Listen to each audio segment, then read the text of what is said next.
من أغرب القصص اللي هزتني وخلتني أبكي هي القصة دي. ما تقلبش الفيديو واسمعني وصلي على سيدنا النبي لأنك هتبكي من القصة برضه. شبه معجزة أو معجزة، قصة حقيقية وحصلت بالفعل بمناسبة اقتراب ميلاد سيدنا النبي صلى الله عليه وسلم. في جنوب لبنان في مدينة اسمها صيدا سنة 1953 كان المسلمين بيحتفلوا بميلاد النبي صلى الله عليه وسلم، ومن عادتهم هناك كانوا بيحتفلوا بطلقات نارية وحاجات زي كده. فكان في بنت صغيرة أو عائلة مسيحية، والبنت ديت مسيحية من عائلة مسيحية. فالبنت كانت موجودة في الاحتفال. المهم أصيبت في رأسها بحاجة يعني من اللي هو العيار الناري أو الاحتفالات دي. طلعوا جري عائلتها إلى مستشفى الدكتور غسان حمود.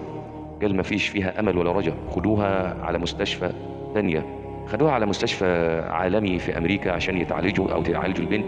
طاقم أطباء قال مش هنقدر نعمل لها حاجة، هي لحالة ميتة، مفيش أمل 1%، خشي ودعي بنتي.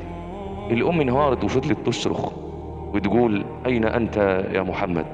المسلمين قتلوا ابنتي يا محمد احتفالا بميلادك يا محمد. أين أنت الذين يقولون أنك رسول الله؟ والأم تصرخ ومنهارة. المهم الأم دخلت تودع ابنتها ومش قادرة والرعشة مسكاها. وهي داخلة لقت ابنتها قاعدة معافى مش فيها أي حاجة، سليمة. الأم تقول البنت تقول لأمها أمسكيه يا أمي لا تدعيه يخرج يا أم. من يا ابنتي؟ ده في إيه اللي بيحصل؟ قالت اقفلي الباب لا تدعيه يخرج يا أم.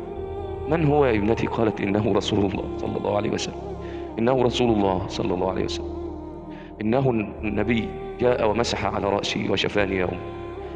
دعيه لا يخرج. الأم انهارت ووجعت. مفيش 1% إن الطفلة تنجو من الموت. طاقم الأطباء كان في ذهول، مفيش أي أمل إنها تعيش. أنطقوا الشهادة في الوقت وفي الحال. والقصة معروفة ومشهورة وبالتواريخ هتلاقيها موجودة. ولبنان أو جنوب لبنان يعرف القصة دي، وقصة حقيقية مش خيال ولا تركيب ولا أنا بقول أي حاجة من وحي خيال. سبحان الله العظيم، سبحان الله. قصة عجيبة جدا تهتز لها القلوب والأبدان. صلى الله عليه وسلم، صلى الله عليه وسلم. يا أحباب رسول الله، سيدنا النبي في الروضة حي. جاء حديث ما معناه أسمع كل من صلى عليه. اوعى تسيب الصلاة على سيدنا النبي، هي النجاة. سيدنا النبي صلى الله عليه وسلم كان ذات مرة جالس أو متكئ، فإجا الصحابة فقال رأيت في منامي عجب عجاب أو رأيت عجب عجاب. قالوا ماذا رأيت يا رسول الله؟ قال رأيت رجل من أمتي يمشي على الصراط، ينكب مرة ويقف مرة ويقع مرة، مش عارف يمشي على الصراط حتى جاءته الصلاة عليه. كان بيصلي عليه